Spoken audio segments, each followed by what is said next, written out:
How I became me, personality development and self-esteem, family and environmental influences.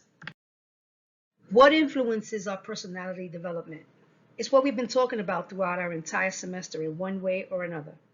To quote myself from a previous integration paper, it is clear that there is a complex relationship between personality development, environment, and their influences on behavior. And not only do they influence our behavior, but they also serve as a filter in how we perceive and interact with the world. Essentially, our surroundings have a profound effect on our personalities, shaping our responses and how we manage engaging with others. Here I am, little old me, Teresa Grace Diaz, born August 25th in New York City. This little girl had no idea about what she was about to experience in her life, the pains that would ultimately shape her as she went through the different stages of development. In our textbook, John and Robbins 2022 state that personality science and the science of personality development is uniquely able to acknowledge a general principle along with a parallel acknowledgement of the individual differences that surround that general pattern. This is my dad, Augustine Diaz. We had a big family that was always around each other, but I always felt like an outsider. The only time that I can remember not feeling that way was when my father would engage with me in any way. He always made me feel loved and wanted. He made me feel like I was somebody. Unfortunately, the stresses of family trauma were too much to handle for my mother, and my father was the one that had to be eliminated from the family dynamic. I always felt that she made the wrong choice, but nonetheless, it was a done deal. That choice would impact me more than I could ever imagine. With my father gone, my world became a lot more empty and lonely. My self-esteem definitely suffered. My mother struggled with depression. I believe for some time she was in denial of it, but then eventually she embraced it in a way. It was as if it became a part of her identity. Due to the fact that mental health was never something to be concerned about unless it was something obvious or dangerous, my mother never realized that she was, in fact, depressed. Downey and Coyne said that depressed mothers, their behaviors and affective expressions is constricted and their speech is flat as compared with other mothers. They respond less positively, less frequently, and less quickly to their children's efforts to engage their attention. I believe that her behavior towards me throughout my childhood and adolescence reflected what Downey and Coyne spoke of and absolutely contributed to me being introverted and even agreeable. I was the invisible kid. As quoted by Krauss et al. 2020, research focusing on maternal depression has reported consistent negative associations with children's emotional and behavioral functioning. I just could not connect with her, and this disconnect with my mother continued into early adolescence. She eventually met another man and had my baby brother. That only made me more invisible. The only time I was visible, to him at least, was when I wasn't doing what I was supposed to according to his standards. Then I became visible enough to get a beating, which I would have to say the punishment never really fit the crime. Krauss et al. 2020 state that when children are ignored, humiliated, or beaten by their parents, they may learn from their parents' behavior that they are incompetent and worthless. Worthless, for sure. My struggles of fitting in and being accepted and the lack of love and feeling wanted absolutely contributed to the development of agreeableness, but in an unhealthy way. I became this people pleaser, and instead of feeling fulfilled, I felt more empty and so miserable. I became my brother's unofficial caretaker, and soon after had a child of my own. My conscientiousness and emotional stability were in survival mode. I had to be the grown up because I had way too much dependent on me. I didn't have a role model to follow, so I just did what I thought was right. As I negotiated my identity, I did not have the nourishment that John and Robbins 2022 pointed out to be significant.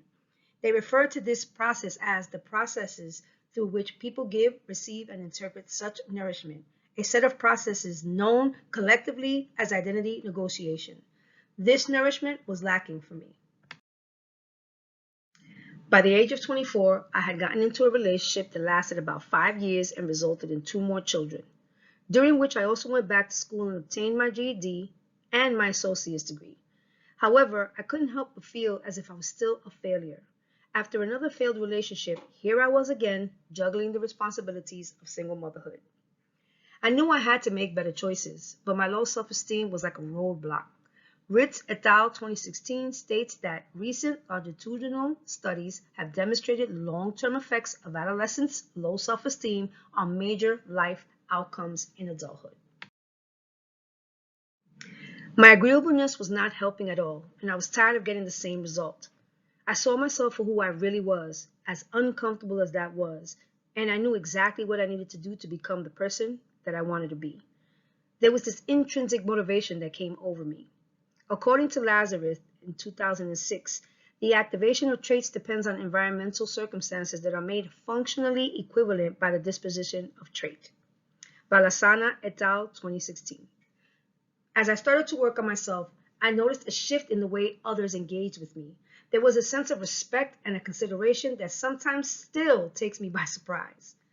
The motivation behind this shift in my personality had to be the desire to feel more fulfilled in whatever I was putting my time and effort in. Was the change easy? No. Reverting back to what I knew and was used to was always an easier choice for the moment.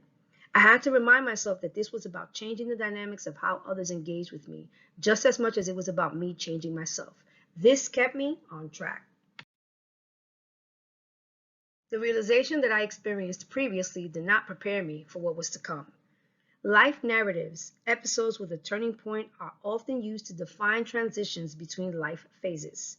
Out of respect for the writers, I'm not going to try to pronounce their names. After a terrible breakup and hitting my lowest point ever, there was nowhere for me to go but up. With my self-esteem damaged and agreeableness returning to me void, I felt so unappreciated and undervalued. But this had to happen. This was the opportunity for the breakthrough and rebirth that I so desperately needed. Hindsight is 2020 is appropriate in this scenario.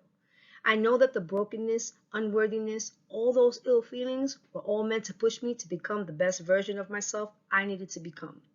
Martin and Martin 2002 state that past experiences may be dynamic influences that show their impact when triggered through new experiences in life. They go on to say that stress in childhood may also be associated with higher resilience in adulthood.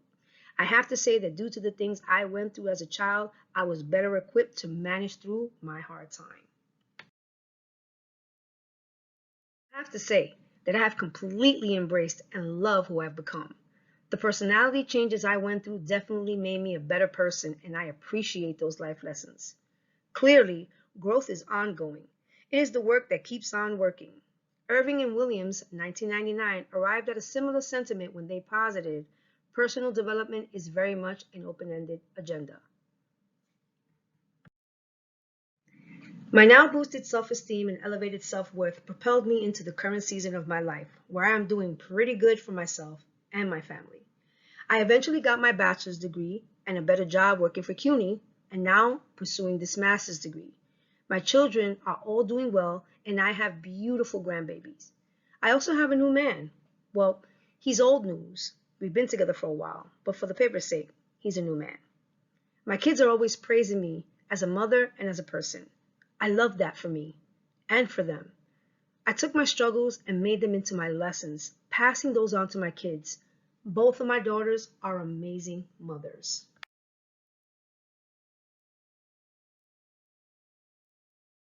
Personality development is a multifaceted, ongoing process influenced by both intrinsic and extrinsic motivation. This fascinating myriad of interpersonal relationships and life-changing events all play a significant role in the person you become. My story continues to write itself, and personality development will be ongoing as my life continues to unfold. This never-ending process is a reflection of the complexity that is personality development.